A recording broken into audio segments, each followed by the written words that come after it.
मुल्ला नसीरुद्दीन का नाम सुनकर ही लोग हंसी रोक नहीं पाते। शहर गांव में उसके किस्से मशहूर थे, कुछ बुद्धिमत्ता के, कुछ शरारत के, और कुछ ऐसे जिन्हें सुनकर किसी का भी पेट दर्द हो जाए हंसी से। आज की कहानी उसी मशहूर मुल्ला की है, जिसमें दो गधे, एक पुराना कुआं और एक ऐसा मोड़ आता है कि पूरे गांव की हंसी नहीं रुकती। ये कहानी बस यूं ही नहीं है, ये ऐसी है कि हंसते हंसते लोग पागल हो जाएंगे, पर सच बताने की जरूरत नहीं है। सर्वप्रथम तो आप खुद तैयार हो जाइए हंसने के लिए। एक समय की बात है, मुल्ला नसीरुद्दीन अपने छोटे से गृहनगर में रहते थे।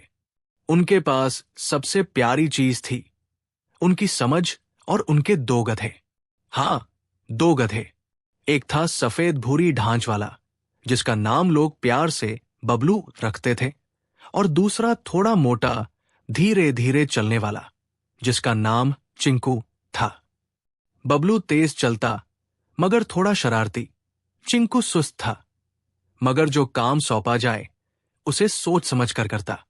दोनों गधे मुल्ला के इतने प्रिय थे कि मुल्ला उन्हें बाजार भी ले जाते, हंसते खेलते और उन पर तरह तरह की बातें करते। गांव वाले अक्सर पूछते, मुल्ला, इतने गधों को क्या करोगे? तब मुल्ला मुस्कुराकर कहते, अरे, जब दुनिया पागल हो रही है तब हमें भी तो कुछ पागलपन रखना चाहिए। गांव में एक पुराना कुआं था, दीवारें जमी हुई, पानी की गहराई कहां तक है कोई नहीं जानता था। कहावत थी कि वो कुआं कई सालों से सूखा हुआ है। बरसात में थोड़ी सी जलधारा उसमें आ जाती तो गधे घोड़े वही पानी पी लेते। मुल्ला ने भी कई बार उस कुएं के पास खड़े होकर पुराने दिनों की बातें की। कुएं के बारे में एक अजीब अफवाह भी थी। कहा जाता था कि रात के समय कुएं से किसी की हंसी सुनाई देती है, कोई पुरानी आत्मा हंसती है, लोग कहते। लेकिन मुल्ला के लिए ये केवल किस्से थे। वो कहता, अगर आत्मा हंसती है तो उसे हंसने दो, हम तो रोज बबलू और चिंकू की हंसी से ही काफी खुश हैं। एक गर्मियों की दोपहर थी। सूरज ऐसा तप रहा था कि पग से पग पिघलने लगे। खेतों में काम करने वाले लोग अपने घरों की तरफ भाग रहे थे और गांव की गलियां खाली थी, सिवाय कुछ बच्चों के जो पतंग उड़ा रहे थे। मुल्ला ने सोचा कि आज बाजार जाना है, उनके गधों को कुछ खरीदारी करनी है और साथ में कुछ नए सूद भी लाना है ताकि कुर्ता थकासा नहीं लगे। बबलू और चिंकू को लेकर वो निकल पड़ा। रास्ते में मुल्ला का मन बहुत खट्टा मीठा था। उसे कुछ नया मजाक सूझ रहा था जो उसे देर तक चैन नहीं देगा। वैसे भी मुल्ला को मजाक किए बिना चैन कहाँ मिलता। बाजार के रास्ते पर वो पुराना कुआं आ गया। तभी उसने देखा कि दो यात्रियों के गधे कुएं के किनारे खड़े हैं और दोनों गधे बड़े परेशान दिख रहे हैं। यात्रियों की आंखें घुप घुप कर कुएं में झांक रही थी और बार बार भौंकते अपनी बिल्लियों की तरह आवाज निकाल रहे थे।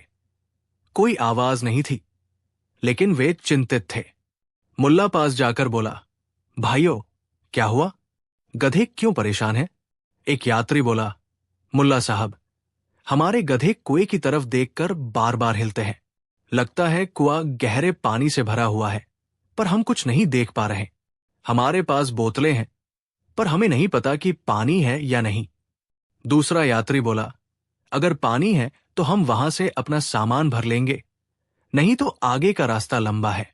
मुल्ला ने गधे को देखकर कहा, तुम्हारे गधे ठीक कह रहे हैं, कुआं खाली नहीं है। यात्रियों की आंखें बड़ी हुई, वे आश्चर्य में पड़े। पर कैसे? उन्होंने पूछा। मुल्ला ने बड़े मासूम अंदाज में कहा, देखो, गधे बहुत सी चीजें समझते हैं जो इंसान नहीं समझते। गधे के मुंह में स्वाद नहीं, पर उसकी नाक का इस्तेमाल वो जमीन की गंध लेने में करता है। जब गधा कुएं के पास खड़ा होता है और झिझकता है तो पानी होता है। यात्रियों ने मुल्ला की बात का लाभ उठाना चाहा और कहा, तो बताइए मुल्ला साहब, हमें कैसे पता चलेगा कि असल में पानी है या नहीं? मुल्ला ने कुछ सोचकर कहा, बबलू और चिंकू को बुलाओ। वो दोनों गधे इस काम में माहिर है। और यहीं से खेल शुरू हुआ। मुल्ला ने अपने दो गधों को वहां बुलाया। बबलू और चिंकू ने अपनी धीमी धीमी चाल में आते हुए यात्रियों के गधों का निरीक्षण किया। बबलू तुरंत ही कुएं के पास गया।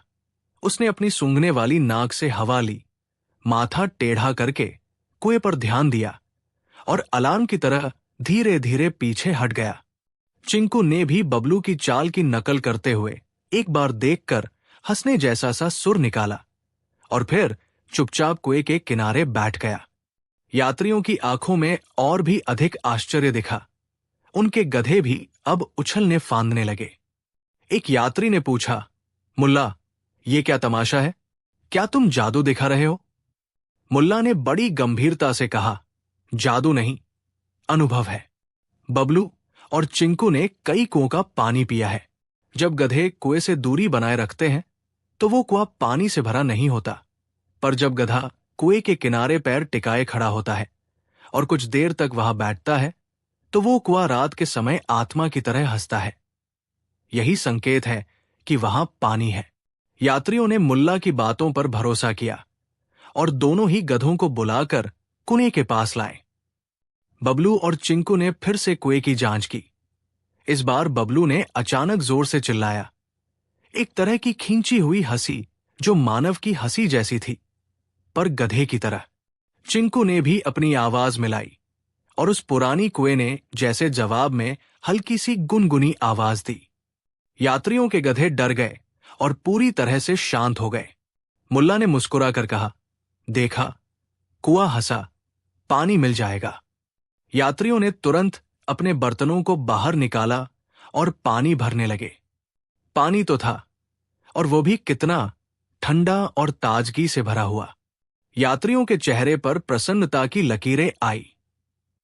उन्होंने मुल्ला को धन्यवाद दिया, लेकिन मुल्ला के दिल में एक और शरारत चल रही थी। उसने सोचा, अगर गधे हंसते हैं तो लोगों को हंसने से रोकना क्यों? आज कुछ नया किया जाए। तो उसने यात्रियों से कहा, भाइयों, अगर तुमने गधों को पानी भरने दिया है तो अच्छा किया, पर मैं तुम्हें एक और सलाह दूंगा। अपने गधों को थोड़ा आराम दो और मेरे गधों को 2-3 घंटे के लिए दे दो। मेरे गधे कुएं के पास बैठकर उसे और हंसवा देंगे। यात्रियों ने चौंक कर मुल्ला की ओर देखा। हंसवाना? कितना अजीब, पर हम थोड़ी देर के लिए दे सकते हैं, उन्होंने कहा, सोचते हुए कि ये केवल मस्ती है। बबलू और चिंकू को गांव के एक कोने में बांधकर यात्रियों ने थोड़ा आराम किया। मुल्ला ने अपनी चालाकी से काम लेते हुए कहा, अभी तुम लोग बाजार जाओ, मैं यहां देखता हूं। यात्रियों बाजार की तरफ चले गए और मुल्ला ने बबलू और चिंकू को हौले से बुलाया। दोनों, आज तुम लोगों के साथ एक बड़ा तमाशा होगा। मुल्ला ने आंख मटकाई। बबलू ने पूंछ हिलाई और चिंकू ने धीरे धीरे हाँ कहा, मानो वो सब समझ गया हो। मुल्ला ने पास ही पड़े पुराने कपड़े और एक पुरानी घंटी निकाली। उसने कपड़ों में कुछ फैला कर गधे को ढकने की योजना बनाई और घंटी को कुएं के पास रख दिया। हम सबको दिखाना है कि वो कुआं सिर्फ पानी नहीं, हंसी भी देता है, मुल्ला ने सोचा। रात होने लगी। पानी की चक में चांद सामने आया और पूरा गांव चुपचाप सो गया, पर मुल्ला जागा था। उसकी आंखों में शरारत की चमक थी। बबलू और चिंकू को उसने धीरे से कुएं के पास ले जाकर बांधा। फिर उसने अपने कपड़े उलट पुलट कर कुछ अजीबोगरीब पोशाक बनाई और खुद भी उस पोशाक में कुछ सजी धजी चीजें बांध ली। उसके पास एक पुरानी डिबिया भी थी जिसमें वो कुछ सटायर और चुटकुले रख रहा था। मुल्ला ने सोचा कि अगर आत्मा हंसती है तो हमें भी उससे ज्यादा जोर से हंसना चाहिए। पर किस तरह? उसकी योजना ये थी कि रात में जब आधी नींद में गांव वाले सुनेंगे कि कुआं हंस रहा है तो वो गधे की तरह बबलू और चिंकू को हंसने का पाठ पढ़ाएगा, और यदि कुआं सच में हंसता है तो वो भी अपनी हंसी से कुएं की हंसी को मात दे देगा। मुल्ला ने घंटी बजाई, पर इतना धीरे कि कोई जागा नहीं। उसने बबलू और चिंकू को संकेत किया और वे दोनों हंसने की नकल करने लगे। उनकी हंसी छोटी छोटी कर्कश आवाजों में निकली। फिर अचानक कुएं की दीवारों से कुछ उल्टे सीधे प्रतिबिंब चमके और ऐसा लगा कि कुआं का पानी भी ठहाके मारकर हंस रहा हो। मुल्ला खुद भी हंस पड़ा। उसकी हंसी असली थी, मन से निकली हुई, बबलू और चिंकू की नकल नहीं, असली, दिल से निकली हंसी। और फिर क्या था? गांव के लोग जो सोए थे, उनका क्या था? कुछ लोगों की नींद खुली और वे सोचने लगे कि ये आवाजें क्या है। वे खिड़कियों से झांकने लगे और देखते हैं कि मिल्ला की तरह का कोई अंधा सा शख्स कुएं के पास गधों के साथ नाच रहा है और हंस रहा है। कुछ लोग खिड़की खोलकर निकल आए। कौन है वहां? किसी ने पुकारा। मुल्ला ने अपनी हंसी रोककर बड़ी मासूमियत से कहा, अरे, कहीं के भूत प्रेत नहीं, मैं ही हूं, मुल्ला नसीरुद्दीन, और मेरे दो साथी बबलू और चिंकू। गांव वाले आकर इकट्ठे हो गए। कुछ ने सोचा कि ये कोई शैतान है। कुछ लोग बोले, मुल्ला, क्या कर रहे हो? मुल्ला ने बड़ी चतुराई से जवाब दिया, भाइयों, ये कुआं हंस रहा था और हमने उसे और हंसी दी। लोगों के चेहरे पे आश्चर्य और हंसी का मिलाजुला भाव था। वे बोले, कुआं कैसे हंस सकता है? मुल्ला ने कहा, जब पानी में मछलियां खुश होती हैं तो पानी हंसता है, और जब गधे ठहाके मारते हैं तो कुआं तसल्ली से हंसता है। इस पर गांव के बुजुर्ग हंस पड़े और बच्चे तो नाचने लगे। सबको लगा कि रात्रि में कुछ मजेदार हो रहा है। कुछ लोग हंसी रोक नहीं पाए और जोर जोर से हंसने लगे। कुछ तो हंसी में इतने खो गए कि उनकी ठहाके सुनकर आंखों से आंसू निकल आए। आधी रात गांव हंसी की लहरों में तैरने लगा। मगर मजा तब शुरू हुआ जब यात्रियों के गधे भी जागे और अपनी खुरपुसियों में गांव के बगल में पैदल सिमटे। यात्रियों बाजार से लौटे तो देखा कि पूरा गांव कुएं के पास हंस रहा है और उनकी बोतलें खाली पड़ी है। उन्होंने पूछा, क्या हुआ? किसी ने कहा, कुएं ने हंसी दी, और मुल्ला ने उसे जवाब दिया। यात्रियों ने सोचा कि उठकर गेहूं का मोल पूछना बेहतर है, पर देखते हैं कि उनके गधे भी वहां हंस रहे हैं। लेकिन इतनी जोरदार हंसी की वे खुद चौंक गए। एक गधा तो अपनी आंखें गोल करके मुंह से एक लंबी आह निकाले जैसे कह रहा हो। क्या हो गया? आखिरकार ये तमाशा इतना फैल गया कि राजा के दूत भी यहां पहुंचने लगे। राजा का नहीं, पर किसी बड़े सरदार का गुस्सा भी यहां आ गया। बोले, किसने गांव में इतनी शोरगुल मचाई है? मुल्ला ने बड़ी नटखट मुस्कान के साथ कहा, हमारी कलाकारी है, हम कुएं को हास्य कला का शिक्षक बना रहे हैं। दूत ने पूछा, तुम्हारे पास इसका कोई प्रमाण है? मुल्ला ने झट से बबलू और चिंकू को आगे खड़ा कर दिया। बबलू ने जैसे ही एक झटके से थूथू की आवाज निकाली, तब दूत की ठाड़ में एक अजीब सी गंभीरता घुल गई। दूत ने सोचा, यह कोई साधारण मामला नहीं, ये कला का मैदान है, और कई लोग वहां जमा हो गए। तभी अचानक गांव के सबसे बुद्धिमान व्यक्ति, जो थोड़े से रूखे स्वभाव के थे, बोले, मुल्ला, ये सब तो अच्छा है, पर क्या तुम ये साबित कर सकते हो कि कुआं सच में हंसता है? मुल्ला ने बड़ी चालाकी से कहा, पक्का सिद्ध कर दूंगा। उसने कहा कि सब अपनी टोकरियां उठाकर कुएं में डालें। अगर कुआं हंसता है तो टोकरियां वापस उठ जाएंगी। लोग हंस पड़े, पर मजे के लिए उन्होंने टोकरियां डाली। टोकरियां पानी में डुबकियां लगाती थी, और फिर अचानक कुछ हलचल हुई। ऐसा लगा कि पानी ने टोकरियों को हल्का सा उछाल दिया। लोग चौंक कर बोले, ये कैसे हुआ? मुल्ला ने बड़े गर्व से कहा, देखा, मैंने कहा था, कुआं हंसता है तो चीजें भी नाचती है। पर असली हंसी तब आई जब बबलू और चिंकू ने मिलकर एक नया खेल खेले। उन्होंने अपने सिर पर पुराने कपड़े रखे और ऐसा अभिनय किया कि वे स्वयं कुएं में डूब गए। गांव के बच्चे चिल्ला चिल्लाकर बोले, गधों ने कुएं में छलांग लगाई। सब दौड़े और देखा, मगर कुआं तो खाली था। पानी ऊपर था और गधे किनारे पर ठाठ से बैठे हुए थे। मुल्ला ने धीरे से कहा, यहां तो कुछ देखना ही बाकी था, अब असली खोज शुरू हो रही है। लोगों की हंसी ठहाकों में बदल गई। कुछ तो ऐसे थे जिन्होंने इतने जोर से हंसा कि सांस फोया हो गई। यही नहीं, जो लोग पहले चिंतित थे वे भी हंस पड़े। यहां तक कि जो कड़वे मन के थे वे भी मुस्करा पड़े। मगर कहानी में ट्विस्ट तब आया जब गांव के एक धनिक ने यह ठान लिया कि ये सब झूठ है और इसमें कोई चाल है। उसने मुल्ला से कहा, तुमने लोगों को मूर्ख बना दिया, ये सब ड्रामा है, कुआं तो सिर्फ कुआं है। मुल्ला ने मुस्कुराते हुए कहा, यदि तुम कहते हो तो हम तुम्हें दिखा देंगे कि कुआं सचमुच हंसता है। धनिक ने चुनौती स्वीकार की और कहा कि वो रात को अकेला पहुंचेगा और देखेगा कि कौन हंस रहा है। वो रात को गया, पर उसने सोचा कि वो छल कर मुल्ला का सच खोल देगा। पर क्या हुआ? जब वो कुएं के पास पहुंचा तो उसने देखा कि कुएं के किनारे एक बड़ा दर्पण रखा हुआ है। मुल्ला की योजना ये थी कि दर्पण की मदद से कुछ परावर्तन पैदा किया जाए ताकि कुएं और भी अद्भुत दिखाई दे।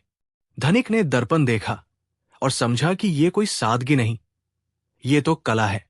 पर तभी दर्पण ने उसकी शक्ल को बड़ा करके दिखाया और धनिक की आवाज निकली, अरे, मैं इतना बड़ा कहां से आया?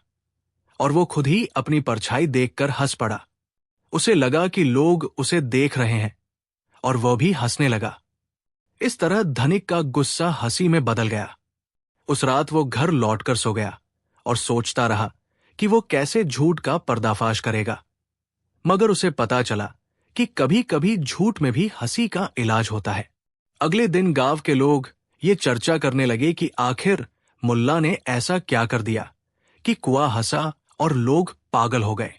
मुल्ला ने बड़ी सादगी से कहा, कभी कभी हमारी जिंदगी में जो कमियां हैं वही हमारे लिए हंसी का कारण बनती है। गधे अगर थोड़े मूर्ख लगते हैं तो उनकी मूर्खता ही हमें हंसाती है। कुआं अगर खाली हो तो उससे भी हम मजा निकाल सकते हैं। लोगों ने महसूस किया कि मुल्ला की बात में गहरा अर्थ था।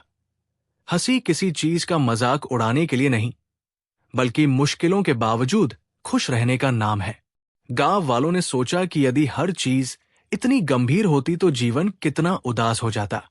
कहानी के अंत तक मुल्ला ने गांव में एक त्योहार सा माहौल बना दिया।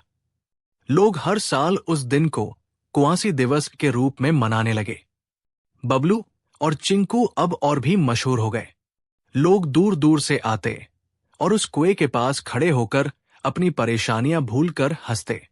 मुल्ला ने एक छोटी सी पंक्ति कही जो सबको बहुत भा गई। हंसी कुएं की तरह गहन हो सकती है, पर उसे बांटने से वो और भी गहरा हो जाती है। ये बात लोगों के दिलों में बस गई। और हाँ, मुल्ला ने अपने गधों को कभी भी बाजार में नहीं बेचा। वे दोनों आज भी उसी गांव में घूमते हैं, बच्चों को सवारी देते हैं और रात को कुएं के पास जाकर गाना गुनगुनाते हैं, या शायद हंसते हैं।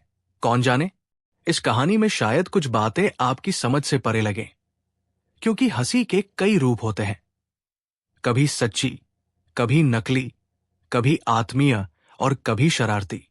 मुल्ला नसीरुद्दीन ने हमें सिखाया कि हंसी का मतलब सिर्फ मजाक नहीं होता, ये जीवन की एक आवश्यकता है। और अगर वो हंसी दो गधों और एक पुराने कुएं की वजह से आती है तो क्या बड़ा अनर्थ है। लोग हंसते हुए जान गए कि जीवन में खुशी पाने के लिए जादू या सबूत चाहिए ही नहीं, बस एक चुटकी भर शरारत और कुछ प्यारे गधे काफी है। किसी ने कहा था कि हंसी का इंजेक्शन सबसे सस्ता और सबसे असरदार होता है। मुस्कुराहट जोड़िए और दुनिया खुद ब खुद बदल जाएगी। मुल्ला की कहानी भी वैसी ही थी। उसने गांव की दिनोंदिन की परेशानियों को एक रात की ठिठोली में बदल दिया और सब हंसते हंसते पागल हो गए। पर यह पागलपन ऐसा था जो दिल को हल्का कर देता था। लोग याद रखते हैं कि मुल्ला ने कहा था, असली बुद्धिमत्ता वही है जो मुश्किलों में भी हंसना सिखा दे। और अगर आप अब भी सोच रहे हैं कि जुबान पर आए हंसी के कारण लोग कैसे पागल हो गए, तो आप खुद उस कुएं के पास जाकर देखिए। हो सकता है कि वहां खड़े होकर आप भी बबलू और चिंकू की तरह बिना वजह ही ठहाका मारने लगे। शायद आपके चेहरे पर भी एक मुस्कान आ जाएगी जो कभी न मिटेगी। मुल्ला कहते हैं, हंसी बांटो और देखो कैसे दुनिया गुजरती है। मुल्ला नसीरुद्दीन का नाम आते ही लोग मुस्कुरा उठते। उसकी सूझबूझ और शरारतें गांव गांव चर्चित थी। और अब वो फिर किसी नई शरारत के बारे में सोच रहा था, एक ऐसी शरारत जिसे सुनकर लोग हंसे हंस कर लोटपोट हो जाए। पर इस बार बात साधारण मजाक की नहीं थी। बात थी एक गधे की जिंदगी बदल देने की, और वो गधा बेमिसाल वकील बनकर न्यायालय की कुर्सियां हिला देगा। कहानियां कहती है कि मुल्ला के पास एक गधा था। नाम था मजन, पर लोग उसे प्यार से मजनू कहते। मजनू दिखने में तो साधारण था, बड़ी बड़ी कानों वाली मुद्रा, धीमी चाल और आंखों में मासूमियत। पर मुल्ला का मानना था कि हर प्राणी में कुछ खास गुण होते हैं, बस देखने वाला आंख चाहिए। एक दिन मुल्ला बाजार जा रहा था, जब उसने देखा कि गांव के लोग अदालत में झगड़े की भरमार है। जमीन के टुकड़े, बकरे की चोरी, बैठे बैठे हुए झगड़े, हर किसी के पास अपनी दलील थी, और हर दलील में एक समान सच्चाई। कोई सुनने को नहीं था। मुल्ला ने सोचा कि क्यों न कोई नया प्रयोग किया जाए, क्यों न न्यायालय में ऐसा उल्लास और ताजगी लाई जाए कि लोग अपनी बातों को हल्का लेकर भी सच सुन सके। फिर उसका ध्यान मजनू की ओर गया। मजनू जो हर रोज उसकी पतली सी छड़ी के साथ चलता, जिसकी चाल में कोई गुरूर नहीं था, पर जिसकी शांति में एक अजीब सी समझ छिपी थी। अगर मजनू वकील बन जाए, मुल्ला ने आहिस्ता से कहा, तो अदालत में काम ही नहीं, मन भी बदल जाएगा। लोगों ने पहले तो ये बात मजाक समझी। मुल्ला, गधे से वकील बनता है क्या? किसी ने हंसकर कहा, पर मुल्ला की आंखों में निश्चय था। उसने मजनू को धोकर सीट कर सजा दिया। उसके कानों पर एक छोटा सा पगड़ी सा बांधा, दिखने में बड़ा हास्यास्पद, और उसे एक पुराना सनकी सा कागज दिया, जिसमें उसने कुछ पुराने कानूनी शब्द लाल स्याही से लिखा था। मुल्ला ने कहा, अब तुम मेरे वकील हो। कोर्ट में जाओगे, लोगों की बात सुनोगे और सही गलत की मोहर लगाओगे। पहली बार जब मजनू अदालत में पहुंचा, लोग हंस पड़े, कुछ ने तो ठहाका भी लगाया। पर मुल्ला ने मजनू से कहा कि कोर्ट के नियमों को 2 शब्दों में समझो, सुनो और सोचो। मजनू ने बड़ी सादगी से सिर हिलाया और सुनने लगा। अदालत में न्यायाधीश एक शक्लसा पुरुष थे, हमेशा गंभीर, पर उनकी गंभीरता अक्सर न्याय के बजाय दिखावे की होती। आज भी वे अपनी टोपी ऊपर नीचा करके बैठे थे और अपनी दर्पण सी आंखों से सभी को परख रहे थे। पहला मुकदमा था 2 पड़ोसियों के बीच, खेत के किनारे लगी टेबल को लेकर झगड़ा। एक कह रहा था कि टेबल उसकी है क्योंकि उसने उसे खरीदा था, और दूसरे का कहना था कि उसने उसी परबड़ी की लकड़ी से बनाया था। दोनों के भाषणों में तर्क थे, पर सच्चाई किसी एक ओर खड़ी नजर नहीं आ रही थी। वकीलों ने लंबे लंबे शब्दों में अपनी बात रखी, और ज्यों-ज्यों घंटियां बजती, लोग और अधिक उंगली काटने लगे। फिर मुल्ला ने मजनू को उठाकर कहा, जाओ और बस पूछो, टेबल से क्या मिलता है? मजनू ने ताल पर जाकर टेबल को सूंघा, जैसे किसी पुरानी दोस्त से मिलने की तरह। उसने अपनी ठोड़ी टेबल के नीचे टिकाई और धीरे धीरे उसे थपथपाया। लोगों की आंखों में आश्चर्य पनपा। एक एक कर वे मजनू की हरकत पर हंसने लगे। मजनू ने फिर कहा, बेशक वो कुछ नहीं बोल सका, पर उसकी हरकतों में ऐसा भाव था कि दोनों पड़ोसी एक दूसरे की आंखों में देखकर खिलखिला पड़े और कहने लगे, तुमने भी तो कुछ हिस्से लिए थे। और दूसरा बोला, हां, पर मैंने ही ज्यादा मेहनत की। फिर क्या था, दोनों ने मिलकर टेबल पर बैठकर चाय पिया और विवाद खत्म हुआ। अदालत में बैठे लोगों ने सोचा कि ये कौन सा तर्क था जो किसी ने शब्दों में नहीं कहा, पर दोनों के दिल समझ गए। मुल्ला मुस्कुराकर उठा और बोला, कभी कभी सत्य की क्लास पढ़ाने के लिए शब्दों की जरूरत नहीं पड़ती, बस एक गधा और उसकी सरल आंखें काफी होती है। फिर दूसरा मामला आया। एक व्यापारी ने दूसरे व्यापारी पर आरोप लगाया कि उसने उस पर महंगी चीज बेची थी और वादा नहीं निभाया।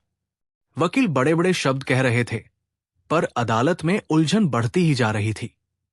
मुल्ला ने मजनू को बुलाया और उसे कहा, तुम बस सुनो और फिर अपनी पगड़ी हिलाओ अगर बेईमानी दिखे। मजनू ने दुकानदार की ओर देखा, फिर अपनी सूंघने वाली नाक से उसकी झोली को सूंघा और धीरे से अपनी पगड़ी हिलाई। हां, एक हल्की सी हिलाहट। सबको लगा कि मजनू ने कुछ पाया है। तब मुल्ला ने मुस्कुराकर पूछा, क्यों मजनू, क्या कहोगे?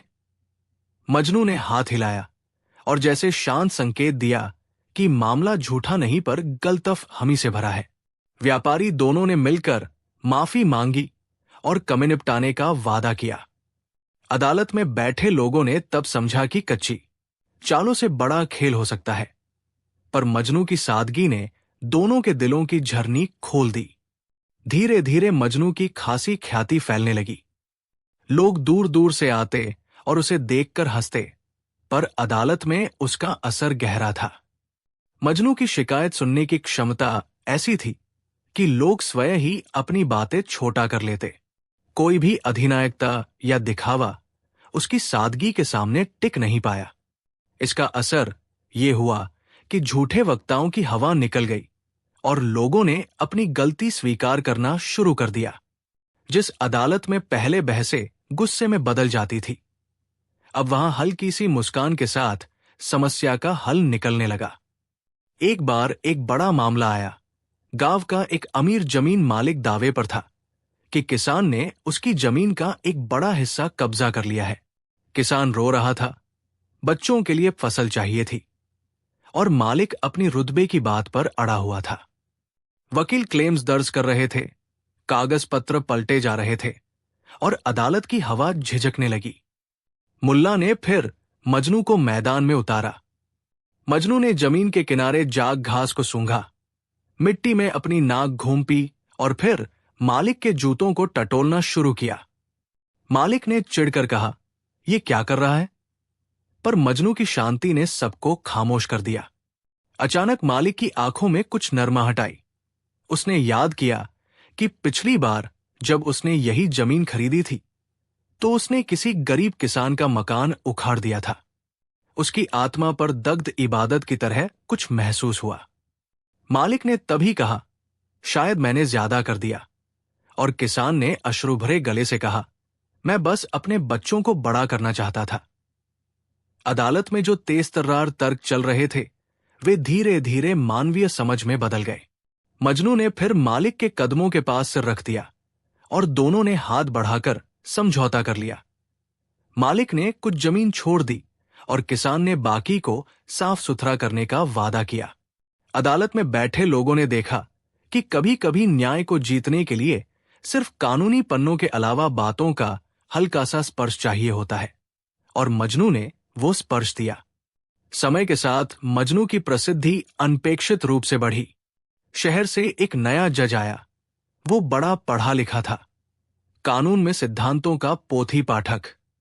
उसने सुना कि गांव की बीकानेरी अदालत में एक गधा वकील बनकर अजीब सा न्याय कर रहा है। जिज्ञासा में उसने खुद आकर देखा कि क्या सच में ऐसा हो सकता है। पहली मुलाकात में वो बड़े ठाठबाट के साथ आया और कहा, यहां क्या चल रहा है? क्या तुम लोग मजाक कर रहे हो? मुल्ला ने सरलता से कहा, जज साहब, हर किसी के पास वकील नहीं होता जो सच्चाई को बिना शब्दों के समझ पाए। जज ने हंसकर कहा, पर कानून शब्दों का खेल है।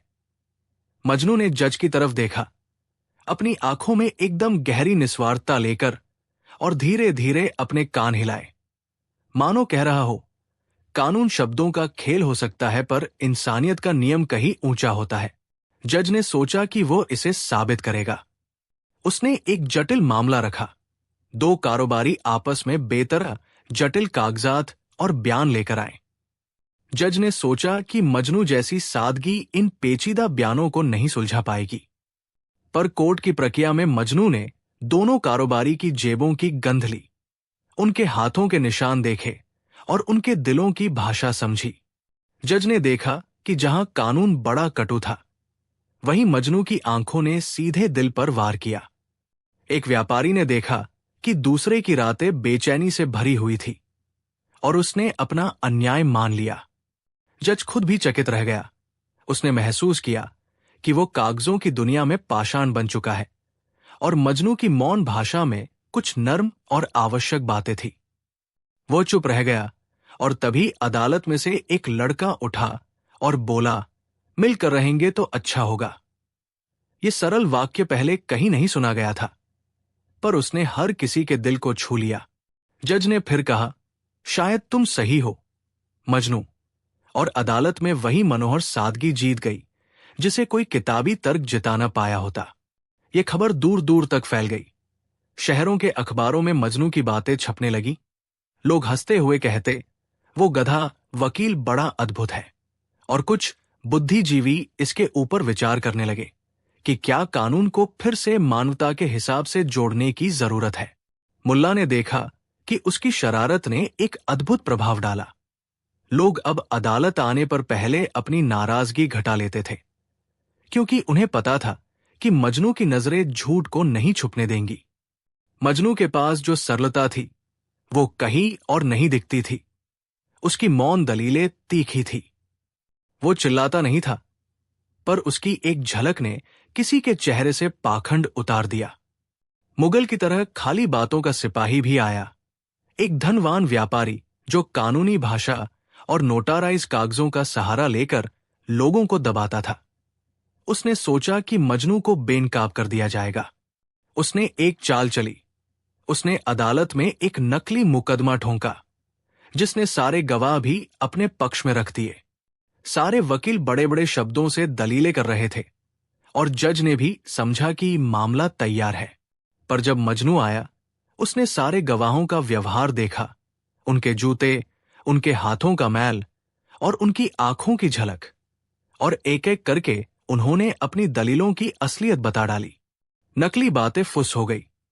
लोग देख रहे थे कि कैसे दिखावे के पर्दे एक एक कर गिर रहे थे।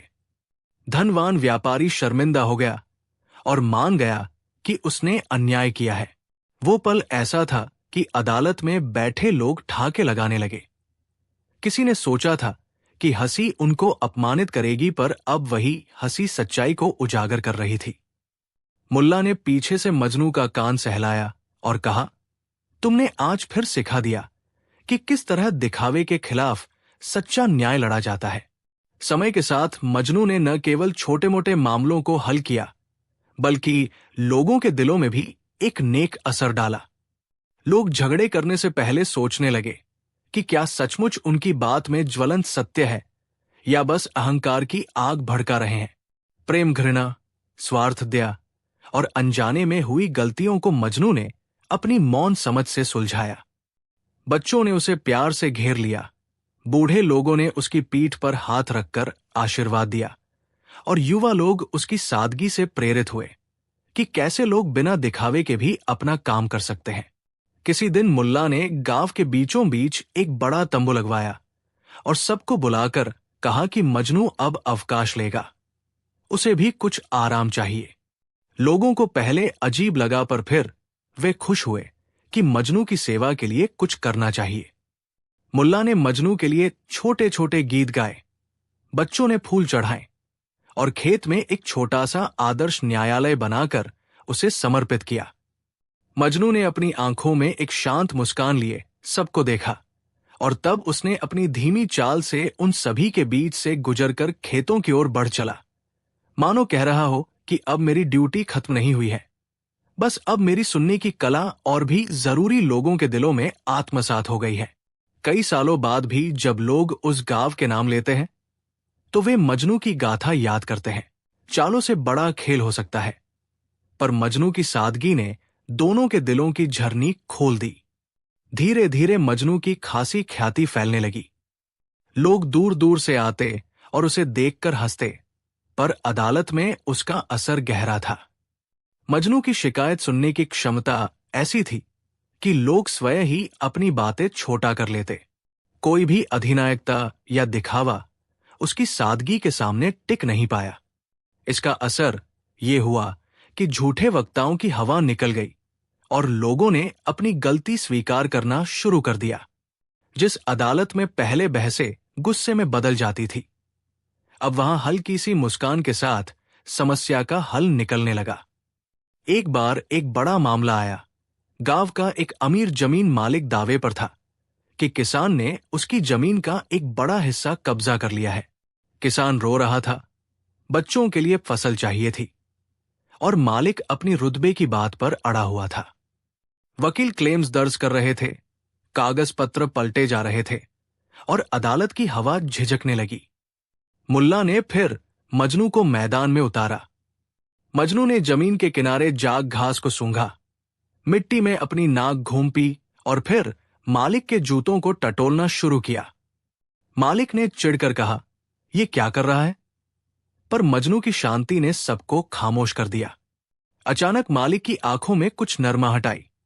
उसने याद किया कि पिछली बार जब उसने यही जमीन खरीदी थी तो उसने किसी गरीब किसान का मकान उखाड़ दिया था। उसकी आत्मा पर दग्ध इबादत की तरह कुछ महसूस हुआ। मालिक ने तभी कहा, "शायद मैंने ज्यादा कर दिया।" और किसान ने अश्रु भरे गले से कहा, "मैं बस अपने बच्चों को बड़ा करना चाहता था।" अदालत में जो तेज तर्रार तर्क चल रहे थे वे धीरे धीरे मानवीय समझ में बदल गए। मजनू ने फिर मालिक के कदमों के पास सिर रख दिया और दोनों ने हाथ बढ़ाकर समझौता कर लिया। मालिक ने कुछ जमीन छोड़ दी और किसान ने बाकी को साफ सुथरा करने का वादा किया। अदालत में बैठे लोगों ने देखा कि कभी कभी न्याय को जीतने के लिए सिर्फ कानूनी पन्नों के अलावा बातों का हल्का सा स्पर्श चाहिए होता है, और मजनू ने वो स्पर्श दिया। समय के साथ मजनू की प्रसिद्धि अनपेक्षित रूप से बढ़ी। शहर से एक नया जज आया। वो बड़ा पढ़ा लिखा था, कानून में सिद्धांतों का पोथी पाठक। उसने सुना कि गांव की बीकानेरी अदालत में एक गधा वकील बनकर अजीब सा न्याय कर रहा है। जिज्ञासा में उसने खुद आकर देखा कि क्या सच में ऐसा हो सकता है। पहली मुलाकात में वो बड़े ठाठ-बाट के साथ आया और कहा, "यहां क्या चल रहा है? क्या तुम लोग मजाक कर रहे हो?" मुल्ला ने सरलता से कहा, "जज साहब, हर किसी के पास वकील नहीं होता जो सच्चाई को बिना शब्दों के समझ पाए।"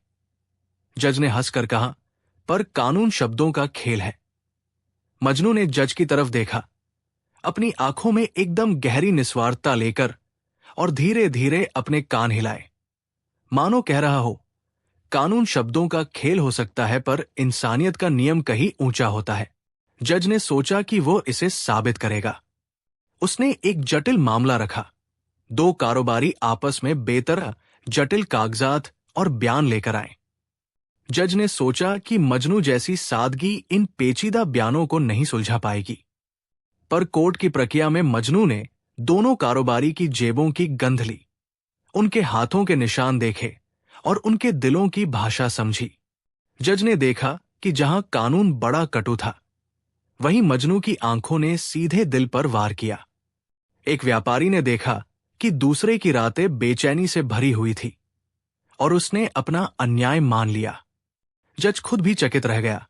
उसने महसूस किया कि वो कागजों की दुनिया में पाषाण बन चुका है और मजनू की मौन भाषा में कुछ नर्म और आवश्यक बातें थी। वो चुप रह गया और तभी अदालत में से एक लड़का उठा और बोला, "मिलकर रहेंगे तो अच्छा होगा।" ये सरल वाक्य पहले कहीं नहीं सुना गया था, पर उसने हर किसी के दिल को छू लिया। जज ने फिर कहा, "शायद तुम सही हो, मजनू।" और अदालत में वही मनोहर सादगी जीत गई जिसे कोई किताबी तर्क जिता न पाया होता। ये खबर दूर दूर तक फैल गई। शहरों के अखबारों में मजनू की बातें छपने लगी। लोग हंसते हुए कहते, "वो गधा वकील बड़ा अद्भुत है।" और कुछ बुद्धिजीवी इसके ऊपर विचार करने लगे कि क्या कानून को फिर से मानवता के हिसाब से जोड़ने की जरूरत है। मुल्ला ने देखा कि उसकी शरारत ने एक अद्भुत प्रभाव डाला। लोग अब अदालत आने पर पहले अपनी नाराजगी घटा लेते थे, क्योंकि उन्हें पता था कि मजनू की नजरें झूठ को नहीं छुपने देंगी। मजनू के पास जो सरलता थी वो कहीं और नहीं दिखती थी। उसकी मौन दलीलें तीखी थी। वो चिल्लाता नहीं था, पर उसकी एक झलक ने किसी के चेहरे से पाखंड उतार दिया।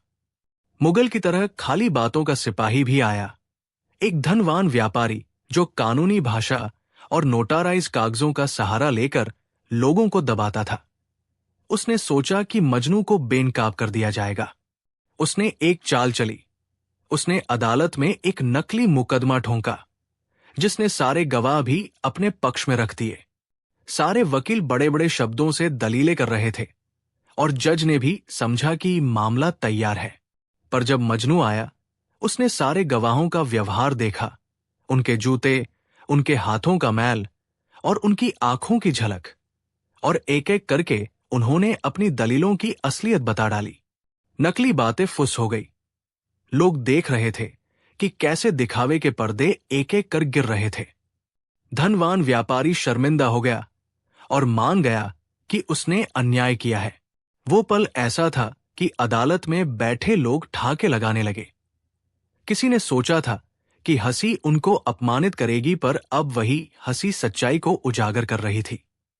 मुल्ला ने पीछे से मजनू का कान सहलाया और कहा, तुमने आज फिर सिखा दिया कि किस तरह दिखावे के खिलाफ सच्चा न्याय लड़ा जाता है। समय के साथ मजनू ने न केवल छोटे मोटे मामलों को हल किया, बल्कि लोगों के दिलों में भी एक नेक असर डाला। लोग झगड़े करने से पहले सोचने लगे कि क्या सचमुच उनकी बात में ज्वलंत सत्य है या बस अहंकार की आग भड़का रहे हैं। प्रेम, घृणा, स्वार्थ, दया और अनजाने में हुई गलतियों को मजनू ने अपनी मौन समझ से सुलझाया।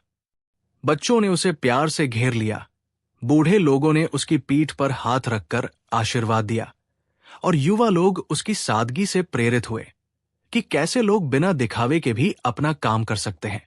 किसी दिन मुल्ला ने गांव के बीचों बीच एक बड़ा तंबू लगवाया और सबको बुलाकर कहा कि मजनू अब अवकाश लेगा, उसे भी कुछ आराम चाहिए। लोगों को पहले अजीब लगा, पर फिर वे खुश हुए कि मजनू की सेवा के लिए कुछ करना चाहिए। मुल्ला ने मजनू के लिए छोटे छोटे गीत गाए, बच्चों ने फूल चढ़ाए और खेत में एक छोटा सा आदर्श न्यायालय बनाकर उसे समर्पित किया। मजनू ने अपनी आंखों में एक शांत मुस्कान लिए सबको देखा और तब उसने अपनी धीमी चाल से उन सभी के बीच से गुजरकर खेतों की ओर बढ़ चला, मानो कह रहा हो कि अब मेरी ड्यूटी खत्म नहीं हुई है, बस अब मेरी सुनने की कला और भी जरूरी लोगों के दिलों में आत्मसात हो गई है। कई सालों बाद भी जब लोग उस गांव के नाम लेते हैं तो वे मजनू की गाथा याद करते हैं, गधा जो कभी वकील बना और जिसने न्यायालय की हवा में इंसानियत की खुशबू फैला दी। मुल्ला नसीरुद्दीन की वो शरारत जिससे शुरू हुआ वो खेल अब गांव की लोक कथा बन चुका था। बच्चे कहते और बड़े सुनते हुए हंसते, पर हंसी के पीछे एक गंभीर बात छिपी रहती थी कि न्याय सिर्फ शब्दों से नहीं होता, वो संवेदनाओं और समझ से भी पैदा होता है। और जहां तक मजनू का सवाल था, उसका नाम अब किसी किताब में नहीं था, पर लोगों के दिलों में उसकी दलीलें बंटी हुई थी। मौन, सच्ची और हर किसी के सत्य पर खरा उतरने वाली। किसी देर शाम जब मुल्ला अपने घर की छत पर बैठकर आसमान की ओर देखता तो वो अक्सर मुस्कुरा कर कहता, कभी कभी दुनिया को उल्टा पुल्टा करने के लिए बड़ी बड़ी योजनाओं की जरूरत नहीं होती, एक गधा, एक कपड़ा और थोड़ी सी शरारत काफी होती है। और वो सोचता कि वो दुनिया में एक छोटा सा सुधार कर गया। जहां लोग पहले अपनी वकीलों की भाषा से डरते थे, अब वे मानवता की भाषा से मिलने लगे थे। यही बात थी जिसकी वजह से लोग ठहाके लगाते, पर उन ठहाकों में वे अक्सर अपना प्रतिबिंब ही देखते। और तब उन्हें याद आता कि कभी एक गधे ने उन्हें वकील बनकर सिखाया था कि सच्चाई सुनना और सादगी से समझना ही असली न्याय है। मुल्ला नसीरुद्दीन का नाम आते ही शहर गांव में चुटकुले चलने लगते, पर मुल्ला के दिल में हमेशा एक अजीब सी सादगी और शर्मिली नगमा थी जो किसी मजाक को भी गंभीर बना दे। इस बार उसकी कहानी कुछ अलग थी।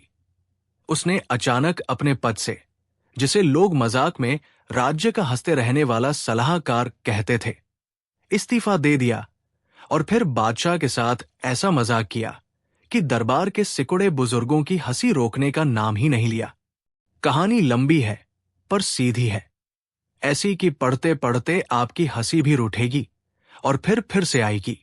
एक समय की बात है, उस राज्य में एक बादशाह था जो बड़ा ही चर्च वाला और नियम का पक्का था। वो हर बात को बड़े दार्शनिक अंदाज में परखता और हर सुबह नई हुक्मनामा जारी करता। लोग कहते थे कि बादशाह का दिमाग पक्का था, पर दिल थोड़ा हल्का था। मुल्ला नसीरुद्दीन दरबार में किसी तरह के अल्टरनेटिव सलाहकार के रूप में जाने जाते थे। वे बड़े औपचारिक नहीं थे, हंसी में जवाब देते, पर उनकी एक नजर किसी मुद्दे पर बहुत कुछ कह जाती। बादशाह को भी मुल्ला की सादगी और बेख्याली कुछ कुछ पसंद आती थी। वो उन्हें सुनते, झटपट ठहाका लगाते और फिर अपनी दाढ़ी पीटकर कोई नया आदेश निकाल लेते। पर वहीं उस दिन के बाद चीजें उल्टा होने लगी। मुल्ला ने इस्तीफा देने का फैसला किसी बड़ी घटना पर नहीं लिया। कभी कभी इंसान छोटे छोटे बूंदे जोड़कर एक बड़ा झरना बना देता है। मुल्ला के लिए भी वैसा ही हुआ। राजमहल की रोजमर्रा की वह रूटीन, सुबह की बगिया में पानी डालने का आदेश, शाम को हाथी के जूते पॉलिश कराने की फहरिस्त, सब कुछ उसे अब फालतू से लगने लगा। लोग कहते थे कि मुल्ला आराम पसंद करते हैं। मुल्ला कहते थे कि आराम में ही दिमाग उगता है, पर उन दिनों उन्हें लगे कि उनकी सलाह अब हल्की सी बनकर रह गई है। लोग उनके मजाक को सच मानकर बिना सोचे समझे नियम बना लेते हैं। एक बार बादशाह ने उन्हें हंसते हुए कहा, मुल्ला, कल से सबको टोपी उल्टी पहननी चाहिए, ताकि लोग दूसरों को उल्टा सीधा देखने के लिए समय निकालें और व्यापार सुचारू रहे। सारे दरबार के लोग टोपी उल्टी पहनने पर बड़बड़ाए, और बड़े अफसोस की बात यह हुई कि कुछ सेवक असल में टोपी उल्टी पहनकर सड़कों पर निकल पड़े। गाड़ी चलाने वाले तो उल्टी टोपी पर ध्यान नहीं देते और लोग चक्करों में पड़ जाते। मुल्ला ने देखा कि उनके विनोदी उपदेश किस तरह से ठोस कानून बन रहे हैं। ये सोचना उसके लिए दर्दनाक था। उन्होंने महसूस किया कि मजाक और सलाह के बीच की नाजुक रेखा अब धुंधली पड़ गई है।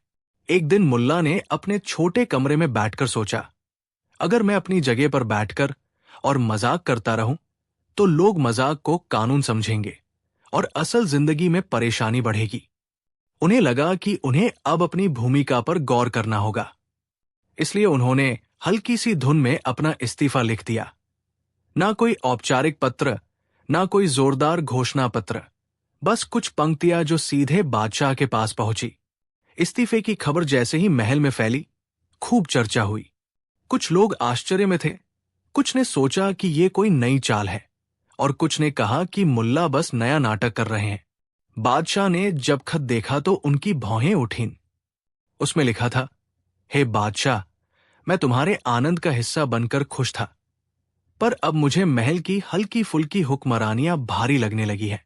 मैं अपने पद से इस्तीफा देता हूं। न जाने तुम क्या करोगे, पर मैं अब अपनी सूंघ खांसी की दुनिया में लौट रहा हूं।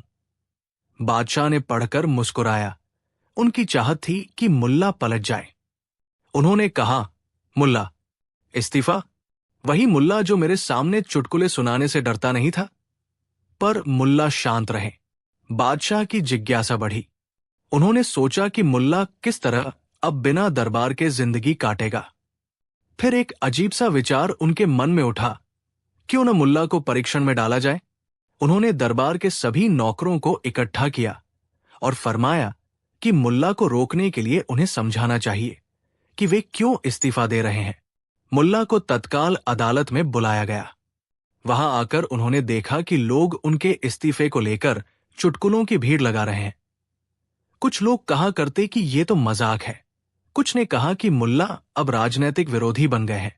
मुल्ला ने शांत स्वर में कहा, मुझे लगता है कि मेरी छोटी छोटी बातें अब बड़े बड़े हुक्म बन रही हैं। बादशाह बोले, तुम सिर्फ मजाक करते हो, और हम तुम्हें रोकते क्यों? मुल्ला ने आंखें घुमाकर कहा, मेरो काम मजाक करना नहीं, पर सच बताने में भी मजाक की टोली शामिल है। तभी बादशाह ने एक निश्चय किया। उन्होंने कहा कि अगर मुल्ला सचमुच इस्तीफा दे रहे हैं तो उन्हें 1 महीना दिया जाएगा, जिसका प्रयोग वे अपने निजी कामों में कर सकेंगे। पर उससे पहले बादशाह ने सोचा कि क्यों न मुल्ला को एक आखिरी परीक्षा दी जाए। अगर मुल्ला महल की एक समस्या का हल ऐसा दे दे कि वो बादशाह को हंसाते हुए भी सही समाधान दे, तो इस्तीफा स्वीकार्य नहीं होगा। इस तरह तरह तरह की झलकियों में उन्होंने एक खेल सा बनाया, मुल्ला की परीक्षा। मुल्ला ने हंसकर कहा, ठीक है, पर शर्त है कि अगर मैं सही हुआ तो तुम मेरे इस्तीफे को ठुकराओगे और मेरे मजाक को नामो निशान बना दोगे। बादशाह ने माना। पहली समस्या बड़ी गंभीर थी। राज्य के सभी पत्थर के द्वारा बने नक्काशीदार फव्वारे सूख रहे थे। लोगों ने कहा कि कहीं पानी की कमी तो नहीं। दिग्गज मंत्रियों ने लंबी लंबी रिपोर्टें दी। इंजीनियरों ने नक्शे निकाले, पर हल नहीं मिला। तब बादशाह ने मुल्ला से कहा, अब तुम्हारी बारी। गधा जो कभी वकील बना और जिसने न्यायालय की हवा में इंसानियत की खुशबू फैला दी। मुल्ला नसीरुद्दीन की वो शरारत जिससे शुरू हुआ वो खेल अब गांव की लोक कथा बन चुका था। बच्चे कहते और बड़े सुनते हुए हंसते, पर हंसी के पीछे एक गंभीर बात छिपी रहती थी कि न्याय सिर्फ शब्दों से नहीं होता, वो संवेदनाओं और समझ से भी पैदा होता है। और जहां तक मजनू का सवाल था, उसका नाम अब किसी किताब में नहीं था, पर लोगों के दिलों में उसकी दलीलें बंटी हुई थी। मौन, सच्ची और हर किसी के सत्य पर खरा उतरने वाली। किसी देर शाम जब मुल्ला अपने घर की छत पर बैठकर आसमान की ओर देखता, तो वो अक्सर मुस्कुरा कर कहता, कभी कभी दुनिया को उल्टा पुल्टा करने के लिए बड़ी बड़ी योजनाओं की जरूरत नहीं होती। एक गधा, एक कपड़ा और थोड़ी सी शरारत काफी होती है। और वो सोचता कि वो दुनिया में एक छोटा सा सुधार कर गया। जहां लोग पहले अपनी वकीलों की भाषा से डरते थे, अब वे मानवता की भाषा से मिलने लगे थे। यही बात थी जिसकी वजह से लोग ठहाके लगाते, पर उन ठहाकों में वे अक्सर अपना प्रतिबिंब भी देखते।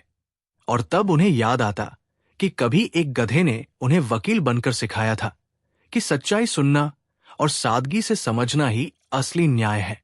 मुल्ला नसीरुद्दीन का नाम आते ही शहर गांव में चुटकुले चलने लगते, पर मुल्ला के दिल में हमेशा एक अजीब सी सादगी और शर्मिली नगमा थी जो किसी मजाक को भी गंभीर बना दे। इस बार उसकी कहानी कुछ अलग थी। उसने अचानक अपने पद से, जिसे लोग मजाक में राज्य का हंसते रहने वाला सलाहकार कहते थे, इस्तीफा दे दिया और फिर बादशाह के साथ ऐसा मजाक किया कि दरबार के सिकुड़े बुजुर्गों की हंसी रोकने का नाम ही नहीं लिया।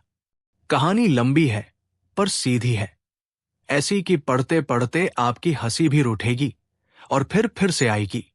एक समय की बात है, उस राज्य में एक बादशाह था जो बड़ा ही चर्च वाला और नियम का पक्का था। वो हर बात को बड़े दार्शनिक अंदाज में परखता और हर सुबह नई हुक्मनामा जारी करता। लोग कहते थे कि बादशाह का दिमाग पक्का था, पर दिल थोड़ा हल्का था। मुल्ला नसीरुद्दीन दरबार में किसी तरह के अल्टरनेटिव सलाहकार के रूप में जाने जाते थे। वे बड़े औपचारिक नहीं थे, हंसी में जवाब देते, पर उनकी एक नजर किसी मुद्दे पर बहुत कुछ कह जाती। बादशाह को भी मुल्ला की सादगी और बेख्याली कुछ कुछ पसंद आती थी। वो उन्हें सुनते, झटपट ठहाका लगाते और फिर अपनी दाढ़ी पीटकर कोई नया आदेश निकाल लेते। पर वहीं उस दिन के बाद चीजें उल्टा होने लगी। मुल्ला ने इस्तीफा देने का फैसला किसी बड़ी घटना पर नहीं लिया। कभी कभी इंसान छोटे छोटे बूंदे जोड़कर एक बड़ा झरना बना देता है। मुल्ला के लिए भी वैसा ही हुआ। राजमहल की रोजमर्रा की वह रूटीन, सुबह की बगिया में पानी डालने का आदेश, शाम को हाथी के जूते पॉलिश कराने की फहरिस्त, सब कुछ उसे अब फालतू से लगने लगा।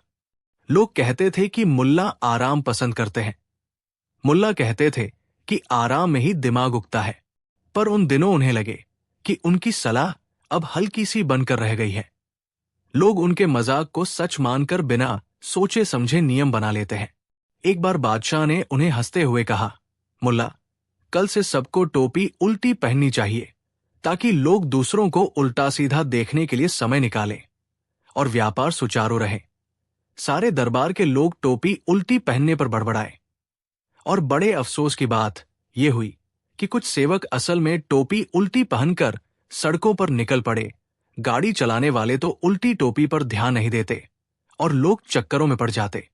मुल्ला ने देखा कि उनके विनोदी उपदेश किस तरह से ठोस कानून बन रहे हैं। ये सोचना उसके लिए दर्दनाक था। उन्होंने महसूस किया कि मजाक और सलाह के बीच की नाजुक रेखा अब धुंधली पड़ गई है।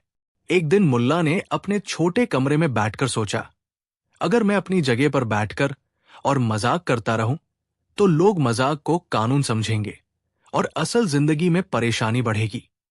उन्हें लगा कि उन्हें अब अपनी भूमिका पर गौर करना होगा। इसलिए उन्होंने हल्की सी धुन में अपना इस्तीफा लिख दिया। ना कोई औपचारिक पत्र, ना कोई जोरदार घोषणा पत्र, बस कुछ पंक्तियां जो सीधे बादशाह के पास पहुंची। इस्तीफे की खबर जैसे ही महल में फैली, खूब चर्चा हुई। कुछ लोग आश्चर्य में थे, कुछ ने सोचा कि ये कोई नई चाल है और कुछ ने कहा कि मुल्ला बस नया नाटक कर रहे हैं। बादशाह ने जब खत देखा तो उनकी भौहें उठीं। उसमें लिखा था, हे बादशाह, मैं तुम्हारे आनंद का हिस्सा बनकर खुश था, पर अब मुझे महल की हल्की फुल्की हुक्मरानियां भारी लगने लगी है। मैं अपने पद से इस्तीफा देता हूं। न जाने तुम क्या करोगे, पर मैं अब अपनी सुंग खांसी की दुनिया में लौट रहा हूं। बादशाह ने पढ़कर मुस्कुराया। उनकी चाहत थी कि मुल्ला पलट जाए। उन्होंने कहा, मुल्ला, इस्तीफा? वही मुल्ला जो मेरे सामने चुटकुले सुनाने से डरता नहीं था। पर मुल्ला शांत रहे। बादशाह की जिज्ञासा बढ़ी। उन्होंने सोचा कि मुल्ला किस तरह अब बिना दरबार के जिंदगी काटेगा। फिर एक अजीब सा विचार उनके मन में उठा, क्यों न मुल्ला को परीक्षण में डाला जाए। उन्होंने दरबार के सभी नौकरों को इकट्ठा किया और फरमाया कि मुल्ला को रोकने के लिए उन्हें समझाना चाहिए कि वे क्यों इस्तीफा दे रहे हैं। मुल्ला को तत्काल अदालत में बुलाया गया। वहां आकर उन्होंने देखा कि लोग उनके इस्तीफे को लेकर चुटकुलों की भीड़ लगा रहे हैं। कुछ लोग कहा करते कि ये तो मजाक है। कुछ ने कहा कि मुल्ला अब राजनैतिक विरोधी बन गए हैं। मुल्ला ने शांत स्वर में कहा, मुझे लगता है कि मेरी छोटी छोटी बातें अब बड़े बड़े हुक्म बन रही हैं। बादशाह बोले, तुम सिर्फ मजाक करते हो और हम तुम्हें रोकते क्यों? मुल्ला ने आंखें घुमाकर कहा, मेरो काम मजाक करना नहीं, पर सच बताने में भी मजाक की टोली शामिल है। तभी बादशाह ने एक निश्चय किया। उन्होंने कहा कि अगर मुल्ला सचमुच इस्तीफा दे रहे हैं तो उन्हें 1 महीना दिया जाएगा जिसका प्रयोग वे अपने निजी कामों में कर सकेंगे।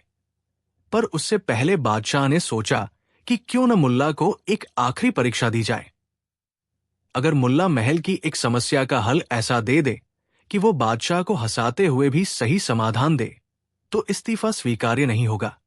इस तरह तरह तरह की झलकियों में उन्होंने एक खेल सा बनाया, मुल्ला की परीक्षा। मुल्ला ने हंसकर कहा, ठीक है, पर शर्त है कि अगर मैं सही हुआ तो तुम मेरे इस्तीफे को ठुकराओगे और मेरे मजाक को नामो निशान बना दोगे। बादशाह ने माना। पहली समस्या बड़ी गंभीर थी। राज्य के सभी पत्थर के द्वारा बने नक्काशीदार फव्वारे सूख रहे थे। लोगों ने कहा कि कहीं पानी की कमी तो नहीं। दिग्गज मंत्रियों ने लंबी लंबी रिपोर्टें दी। इंजीनियरों ने नक्शे निकाले पर हल नहीं मिला। तब बादशाह ने मुल्ला से कहा, अब तुम्हारी बारी है। मुल्ला ने आंखों में शरारत लिए कहा, जस्ट सुनिए, हम पानी मांग रहे हैं, पर फव्वारों की बोतलों में पानी नहीं आ रहा। क्या हमने कभी सोचा कि ये फव्वारे खुद पानी मांगते हों? इन्हें खाने वाली बूंदें चाहिए। अभी हम उन्हें पानी देंगे तो उनका पेट भर जाएगा। सबने हैरानी से देखा।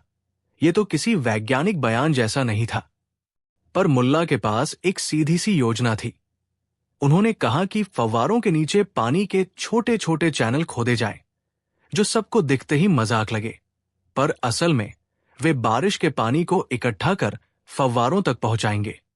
सबने सोचा कि यह अजीब तरीका है, पर परीक्षण करने दिया गया।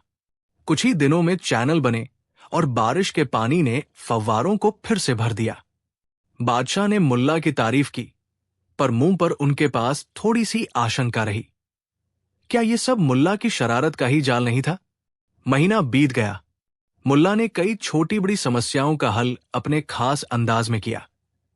कभी किसी स्कूल के बच्चों को सबक सिखाने के लिए उन्होंने रंगीन पत्थरों से एक खेल बनाया। कभी बाजार में दुकानदारों की बेवजह की चैंच कौलियों को रोकने के लिए उन्होंने दिन रात उलझन नामक नाटक आयोजित किया, जहां लोग अपनी बातें खुद सुनकर शर्मिंदा होते। धीरे धीरे आपत्तियां कम हुई और लोग समझने लगे कि मुल्ला के मजाकों के पीछे असलियत कितनी चतुराई से छुपी होती है। पर मुल्ला ने फिर भी इस्तीफे की बात पर कायम रहे। महीने के आखिर में बादशाह ने घोषणा की कि वे मुल्ला की अंतिम परीक्षा लेना चाहते हैं, और ये परीक्षा थी सबसे बड़ा मजाक। उन्होंने कहा कि दरबार के सभी लोगों को इकट्ठा किया जाए और मुल्ला को अपना आखिरी संदेश देना होगा। जो कुछ हुआ वो सुनकर लोग आज भी पीठ थपथपाते हैं। मुल्ला दरबार में पहुंचे और बोले, मैंने इस्तीफा इसलिए दिया है ताकि मैं बादशाह का एक आखिरी उपहार दे सकूं। बादशाह ने आश्चर्य से पूछा, क्या उपहार? मुल्ला बोले, एक बात जो तुमने कभी नहीं समझी। तुम्हारी सत्ता लोगों की हंसी पर टिकी है। तुम हंसाकर शासन नहीं करते, तुम हंसी को आदेश देकर शासन करते हो। सबकी आंखें खुली। मुल्ला ने आगे कहा, और इसलिए मैं तुम्हें एक मजाक दूंगा जिससे तुम खुद पहचानोगे कि तुम क्या खो रहे हो। फिर मुल्ला ने एक अपूर्व प्रस्ताव रखा, आज रात आप महल के सभी दरवाजे खोल दीजिए। मैं कई लोगों को बुलाऊंगा। जो लोग सड़क पर बेच रहे थे, जो बच्चे हैं, वे सब आएंगे। हम महल को अस्थायी रूप से लोकसभा बना देंगे। हर कोई जो चाहे आज रात आपको एक मजाक सुना सकता है, पर शर्त यह है कि हर मजाक को सुनने के बाद आप ठहाका लगाएंगे, और अगर आपको मजाक अच्छा न लगे तो आपको अपनी टोपी फेंकनी होगी। बादशाह को लगा कि यह मजाक सा प्रस्ताव अच्छा है। ये एक नाटक होगा और दरबार में थोड़ी हल्की हवा आएगी। उन्होंने राजी होकर महल के द्वार खोल दिए और खबर फैली कि आज रात मुल्ला का महल नाटक होगा। रात काली पर साफ थी। शहर के लोग, बच्चे, वृद्ध, दुकानदार और मजदूर सब महल की तरफ बढ़े। हर किसी के हाथ में कुछ न कुछ था। किसी के पास मटकी, किसी के पास ढोल, किसी ने तो बस अपनी एक अजीब सी कहानी बांधे रखी थी। मुल्ला ने मंच बनाया और बादशाह एक ऊंची कुर्सी पर बैठे हुए देखने लगे। पहला मजाक सुनने पर बादशाह ने ठहाका लगाया। मजाक इतना चैतन्य था कि बादशाह की आवाज महल में गूंजी। दूसरा मजाक सुनकर वो फिर ठहाका लगाया। पर जैसे जैसे रात बढ़ी, मजाकों की गहराई भी बढ़ती गई। लोगों ने अपने घरेलू किस्से ऐसे तरीके से सुनाए कि बादशाह को अपनी राजनैतिक गलतियों की याद आने लगी। किसी ने कहा कि बाजार में सस्ती दाल कहाँ दिखती है। किसी ने कहा कि कितनी बार छुट्टी का वादा करके मेहनतकशों को ठगा गया। हर मजाक सच की तरफ इशारा कर रहा था, पर रूप नर्म और हंसाने वाला था। बादशाह हंसते हंसते अचानक खड़े हो गए। उन्होंने महसूस किया कि जनता की हंसी में कितनी करारी बातें छिपी हैं। उनकी हंसी में शिकायतें थी, आशाएं थी और अपेक्षाएं थी। मुल्ला ने मासूमियत भरे स्वर में कहा, देखो महाराज, आपने मुझे कहा कि मुझे इस्तीफा दे देना चाहिए, पर मैंने सोचा कि इस्तीफा पाना तुम्हारे लिए बेहतर होगा, ताकि तुम जनता की हंसी खुद सुन सको। बादशाह ने चुपचाप सिर झुकाया। उन्हें लगा कि उनके पास सत्ता है, पर उनसे बातचीत करने वाले इतने निकट नहीं। वो हंसते हंसते अब एक गंभीर चेहरे में बदल गए और बोले, मुल्ला, तुमने मुझे ऐसा आईना दिखाया जिसे मैं चालू दिन नहीं देख सकता था। लोगों ने देखा कि बादशाह की आंखों में आंसू और मुस्कान दोनों थे। उनकी हंसी अब तामझाम नहीं थी, वो सच मानने की हंसी बन गई थी। अगले दिन बादशाह ने दरबार बुलाकर घोषणा की, मुल्ला नसीरुद्दीन, तुम्हारे इस्तीफे को मैं स्वीकार नहीं करता। सबने सोचा कि ये वही पुराना बादशाही अपमान होगा, पर मामला उल्टा निकला।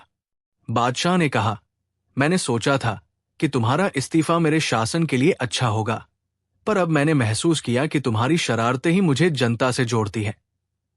फिर उन्होंने जोड़ दिया, तुम्हारे इस्तीफे का असली मकसद मुझे जगाना था। तुमने आज मुझे जनता की हंसी दी, और उसी हंसी ने मुझे समझाया कि एक राजा का सबसे बड़ा रूप वो होता है जो जनता की आवाज सुन सके। मुल्ला ने सिर झुकाकर कहा, महाराज, मैं बस इतना चाहता था कि तुम सुनो। बादशाह ने फिर एक नया फरमान निकाला, हर महीने एक रात महल जनता को खोल दी जाएगी, और जो मजाक या शिकायत वो जनता सुनाएगी उस पर बादशाह खुद विचार करेगा। मुल्ला की शरारत अब एक नई परंपरा बन गई। मुल्ला ने इस्तीफा वापस लिया, पर यह वापसी किसी लड़ाई की नहीं थी, ये एक समझ की शुरुआत थी। उन्होंने कहा, महाराज, मैं अब भी मजाक करूंगा, पर अब वो मजाक कानून बनने से पहले जनता के हंसी परीक्षण से गुजरेगा।